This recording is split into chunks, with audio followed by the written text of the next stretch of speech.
Ada anggapan jika orang kidal merupakan orang yang keras kepala, egosentris, dan cenderung menjadi ateis. Pernyataan ini sungguh tidak mendasar dan saya mematahkan anggapan ini. Justru, saya menjumpai banyak orang yang memuji keberadaan orang kidal, bahkan ada yang ingin belajar menjadi kidal.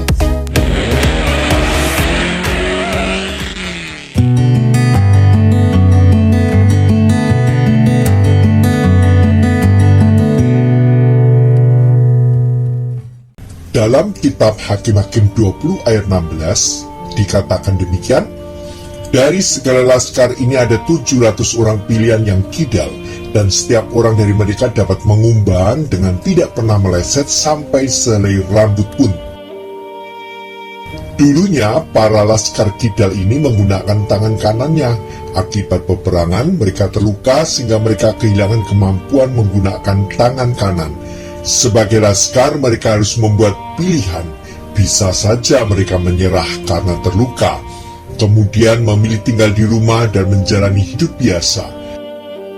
Jika Alkitab menyebutkan ada di antara 26.000, ada 700 orang yang kidal, artinya para laskar terluka ini tidak mengizinkan luka mereka menghalangi keputusannya menjadi laskar. Mereka tetap berupaya melatih tangan kirinya menjadi kuat seperti tangan kanannya. Di dalam perjalanan kekristenan kita pasti pernah terluka hati kita. Dan banyak orang yang mundur dari pelayanan, bahkan tidak seaktif dulu lagi, dan memilih pasif dan diam di tempat. Kidal adalah kecenderungan untuk menggunakan satu tangan buat melakukan kegiatan. Tentang asal-usul kidal disinyalir karena ada faktor genetik, tapi juga faktor lingkungan. Ada 10% jumlah orang kidal di dunia, guys. Sebuah tim penelitian gabungan dari Belanda, Inggris, dan Cina menemukan bahwa penyebab seorang menjadi kidal berasal dari saraf di sumsum tulang belakang. Sektor privat sebagai layanan masyarakat dan fasilitas bagi orang kidal tidak dipikirkan, guys, seperti bangku kuliah, gunting, kamera, pembuka kaleng, penggaris, mouse, komputer, dan jam tangan.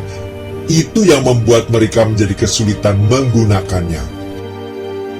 Sebagai orang kidal justru lebih kreatif karena mereka mengejar kekurangannya. Contoh, pada dunia olahraga ada lebih 50% jumlah atlet kidal seperti di baseball, tinju, hoki, anggar, dan tenis meja.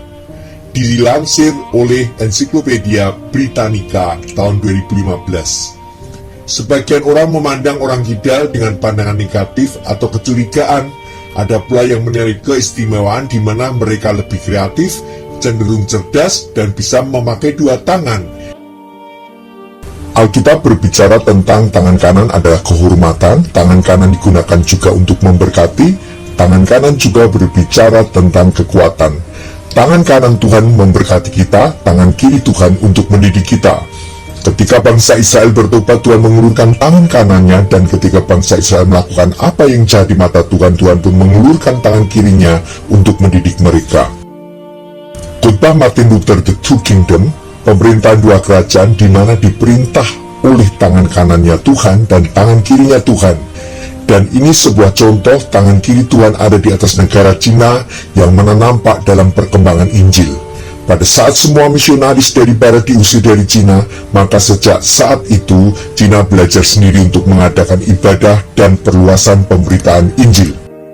Yang nampak jelas adalah semangat mereka mencari kebenaran Injil dengan sembunyi-sembunyi dengan sebuah istilah gereja bawah tanah. Umat Tuhan di Cina sangat rukun, saling membantu, dan tidak ada lagi persoalan denominasi gereja. Waktu yang lampau mereka menjadi Kristen beras yang hanya terus menerima dan terus menerima dari orang kulit putih, dan mereka membalasnya dengan memberikan beras kepada orang kulit putih. Tetapi ketika penganiayaan datang, mereka justru menjadi salah satu gereja yang paling kuat di dunia, karena buat mereka penganiayaan itu biasa, dan firman Tuhan berkata bahwa orang yang mau beribadah pasti mengalami aniaya. Inilah yang dikatakan Martin Luther tentang tangan kiri Tuhan yang sedang mendidik umat Tuhan di Cina. Apakah Anda pernah melihat seorang anak kidal yang dimarahi orang tuanya karena menerima atau memberi barang dengan tangan kiri?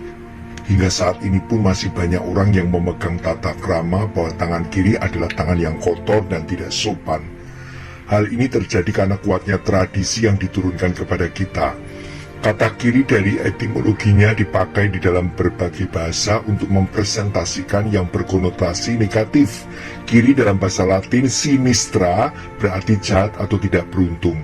Kiri dalam bahasa Prancis gauche berarti janggal, tidak tahu malu atau aneh.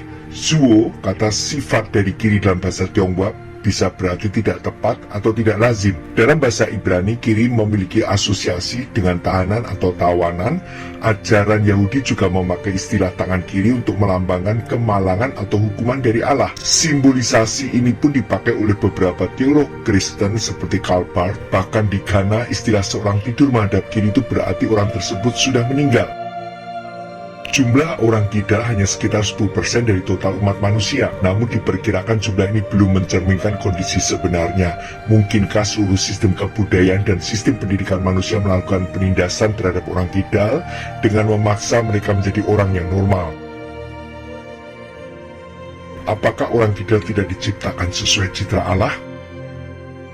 Bacaan kita hari ini tentang 700 laskar yang kidal memberi kesaksian bahwa orang kidal pun dipakai oleh Allah dalam karyanya. Tidak ada satupun ayat Alkitab yang mengutuk orang kidal. Demikian pula tidak ada ayat yang mengharuskan orang kidal menjadi orang kanan. Jika Allah melihat hati, masakan kita melihat orang menurut ras, fisik, dan hal indrawi lainnya? Anda istimewa di mata Tuhan dengan keunikan yang Anda miliki, yaitu kidal.